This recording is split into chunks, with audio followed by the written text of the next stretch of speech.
Baik, bismillah, assalamualaikum warahmatullahi wabarakatuh. Waalaikumsalam warahmatullahi wabarakatuh. Anak sekalian, bagaimana kabar hari ini? Alhamdulillah, luar biasa. Tetap semangat, Allahu Akbar. Baik, semangat semua. Siapa yang tidak hadir hari ini? Juga Kenapa? sakit. Sakit? Kalau begitu kita doakan teman-teman semoga bisa diberi kesembuhan dan ikut kembali bersama kita dalam pembelajaran. Kemudian yang di sini harus jaga kesehatannya karena sekarang musimnya sakit ya. Baik, seperti biasa sebelum kita mulai pimpin doa dulu. Mari kita membaca doa sebelum belajar. Bismillahirrahmanirrahim. Rabbi zidni ilman warzuqni fahman. Ya Allah, tambahkanlah ilmuku dan berilah aku rezeki dan pemahaman yang baik. Amin. Salam para bapak guru. Assalamualaikum warahmatullahi wabarakatuh. Waalaikumsalam warahmatullahi wabarakatuh. Sebelum kita masuk pada pembelajaran, saya mau cek kembali dulu ingatannya tentang materi sebelumnya. Kita bahas tentang apa? Nah, Ciri-ciri masalah ubat. ciri-ciri masa pubertas. Nah, kalau begitu saya tunjuk satu-satu. Pertama, Akmal, coba sebutkan satu ciri pubertas pada laki-laki. Jakun mulai di mana itu bagiannya jakun? Kenapa tidak ada? Belum tumbuh. Sifat pada masa pada perempuan. Pinggul mulai berlebar. Pinggul mulai. Lebar. Nih, suara menjadi melengking. Terakhir, Kulit menjadi lebih halus. kulit menjadi lebih. Jadi itu semua bagian dari ciri-ciri masa pubertas pada laki-laki dan perempuan. Dan kita semua ini pasti akan melaluinya. Ya. Di sini ada yang sudah kulitnya sudah mulai halus. Ada? Coba. Nah, jadi mulai halus itu pada perempuan ciri-cirinya. Baik, sebelum kita mulai supaya semangat kita ice breaking dulu, ya. Jadi ini namanya tepuk angka, ya. Pernah saya berikan lalu di awal pertemuan. Tepuk angka, ada yang masih ingat? Nah, jadi kalau tepuk satu itu begini. Nah, tepuk dua itu H, ya. Tepuk tiga H, tangannya diangkat begini. Kalau H itu bisa ke kiri, ke kanan atau ke kiri. Nah, itu sembarang. Kita coba dulu, berdiri semua. Ayo berdiri. Tes. Tepuk satu. Tepuk dua. Tepuk tiga. Tepuk satu dua. Tepuk satu dua tiga.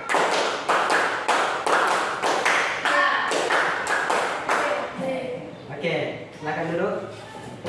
Kita masuk pada pembelajaran. Jadi pada pertemuan kali ini kita akan membahas tentang materi di subtema 3. Subtema 3 yang berada di tema 6. Kemudian subtema 3 ini tepatnya di pembelajaran 1, ya, pembelajaran 1. Jadi lanjut. Setelah tujuan pembelajaran kita pada hari ini, setelah pembelajaran siswa itu dapat yang pertama menentukan gagasan utama pada setiap paragraf. Yang kedua, dapat menentukan letak gagasan utama tersebut. Kita lanjut. Di sini, apa yang kalian ketahui tentang gagasan utama? Siapa bisa berpendapat? Ya. Nah, Ada di awal dan akhir paragraf. gagasan utama berada di awal dan itu letaknya. Kalau pengertiannya apa? Gagasan utama itu adalah hal yang pokok atau inti dalam sebuah paragraf.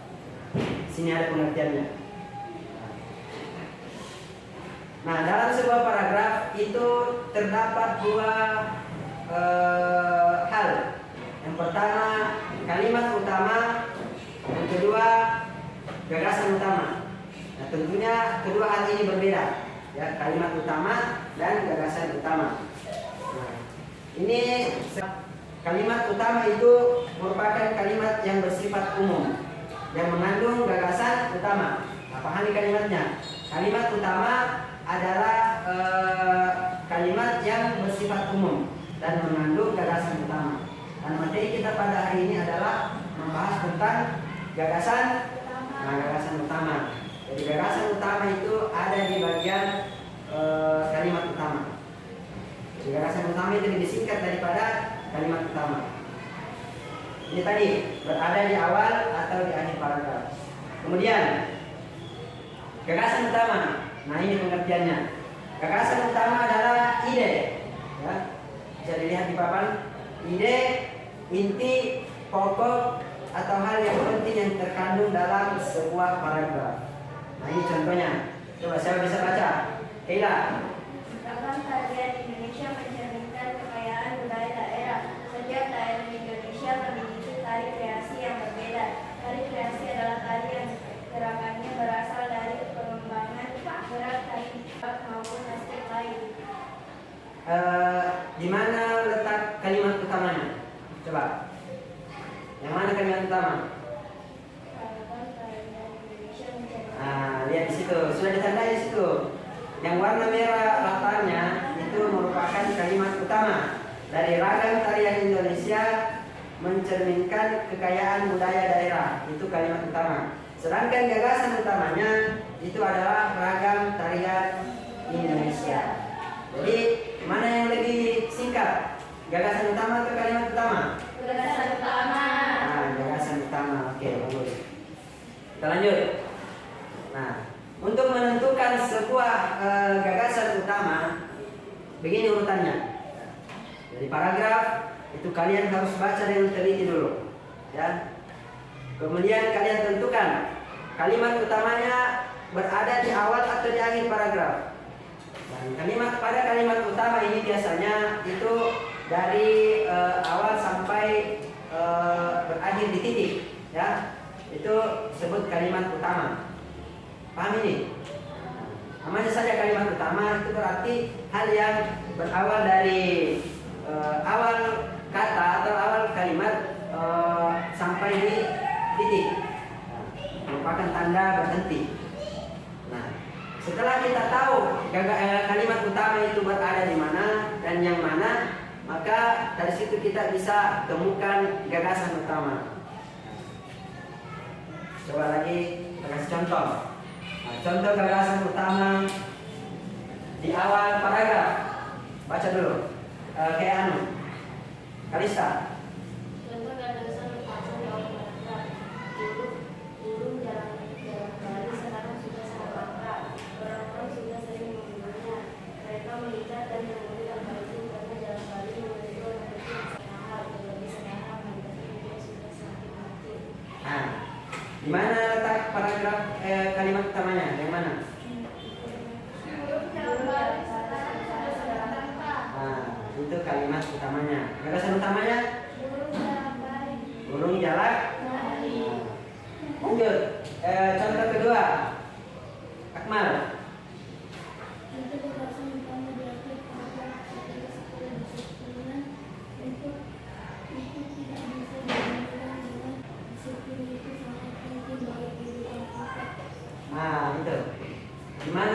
kalimat utamanya? Coba lihat. Gimana? Ketika sekolah dan disiplinan itu tidak bisa dibandingkan dengan apapun. Ini ada di akhir paragraf, berarti yang di bagian akhir ada di titik. Nah itu kalimat utama itu biasa ditandai dengan kata-kata seperti ini. Maka dari itu, oleh karena itu. Nah, jadi di sini kalimat utamanya, maka dari itu disiplin itu sangat penting bagi kehidupan kita. Nah, disiplin sangat penting bagi kehidupan kita. Gagasan utamanya apa? Pentingnya kedisiplinan. Pentingnya kedisiplinan. Jadi paragraf utama itu, kalimat utama itu bersifat apa? Bersifat umum. Dan yang lainnya itu setelah kalimat utama itu merupakan kalimat penjelas. Sekarang kita bagi kelompok dulu. Kita bagi dua kelompok. Ini kelompok 1 dan kelompok. Di sini saya siapkan kertas. Saya kasih kelompok 1 dan kelompok 2. Di situ ada nama kelompok, kalian tulis dulu namanya. Kemudian masing-masing kelompok akan menentukan gagasan utama dan letak gagasan utamanya itu di mana, di awal atau di akhir paragraf. Buka buku kalian halaman subtema 3 tentang subtema 3 pembelajaran 1. Coba buka halaman berapa itu? Halaman 3. Nah, buka lembaran selanjutnya. Lagi. Oke, di situ. Silakan kalian tentukan. Di situ saya sudah kasih kalau kelompok ini kelompok 1 paragraf 1 dan 2. Kelompok 2 paragraf 3 dan 4. Jadi masing-masing itu punya 2 paragraf. Jadi silakan dikerjakan. Tentukan, diskusikan dengan temannya. Letaknya di mana, kemudian paragrafnya yang mana. Nah, kemudian ini lembaran selanjutnya untuk tugas individu. Jadi mulai dari awal paragraf sampai akhir masing-masing kerjakan sebagai penilaian individu.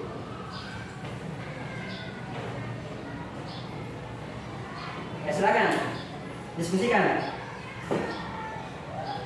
Saya kasih waktu 6 menit lah. Ya.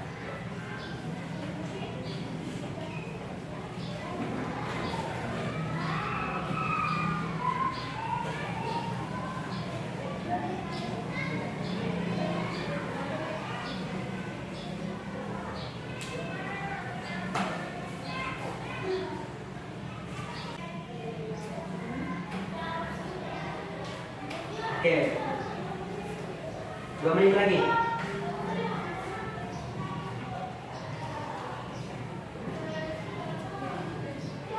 Ini tadi sudah ada contohnya menentukan gagasan utama. Jadi harus bedakan itu antara kalimat utama dan gagasan utama.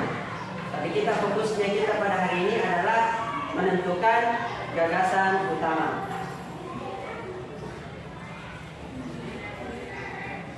Oke, waktu habis. Sekarang saya mau kumpulkan dulu yang tugas individunya.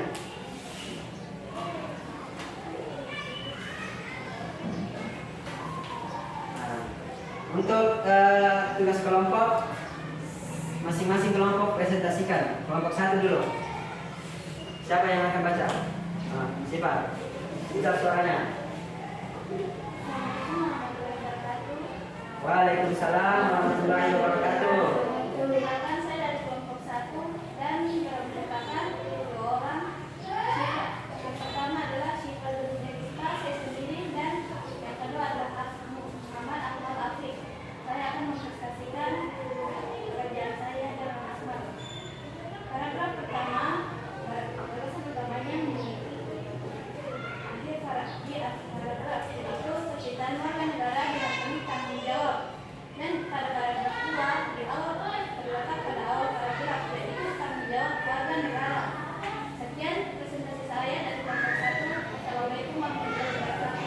Kita beri hapus dulu.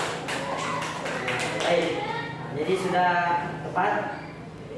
Kemudian kita beralih ke kelompok 2. Siapa yang akan baca?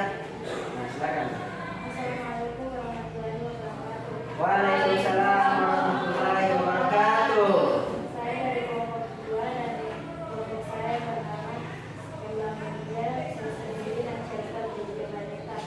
Paragraf 4 yaitu berada jawab paragraf yang bentuk tanggung jawab penyelenggara internasional, dan paragraf 5 awal paragraf wujud dari sifat tanggung jawab. Jadi kita beri hapus dulu. Kelompok 2. Nah, jadi kalian sudah paham, saya rasa kalian sudah paham menentukan gagasan utama dan letaknya di mana. Tadi ada yang di awal, ada juga yang di akhir. Jadi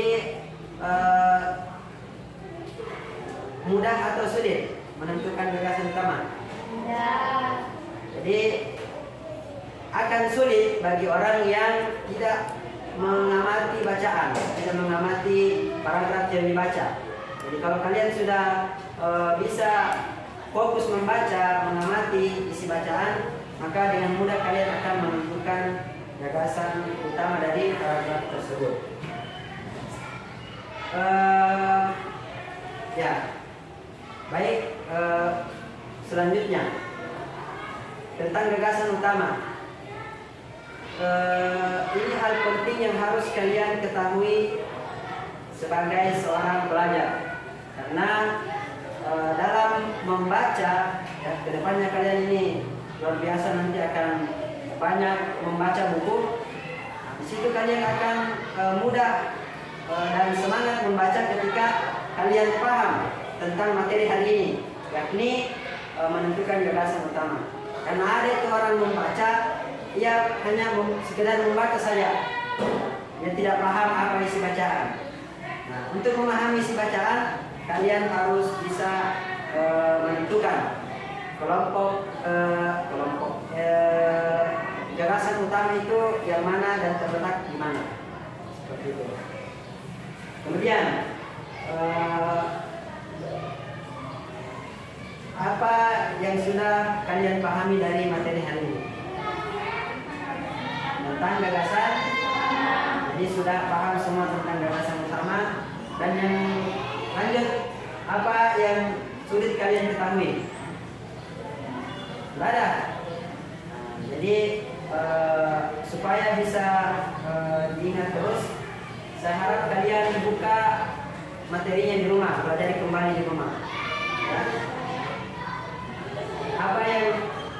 Upaya apa yang kalian lakukan selanjutnya? Seperti tadi, ulang-ulang materinya di rumah tentang gagasan utama.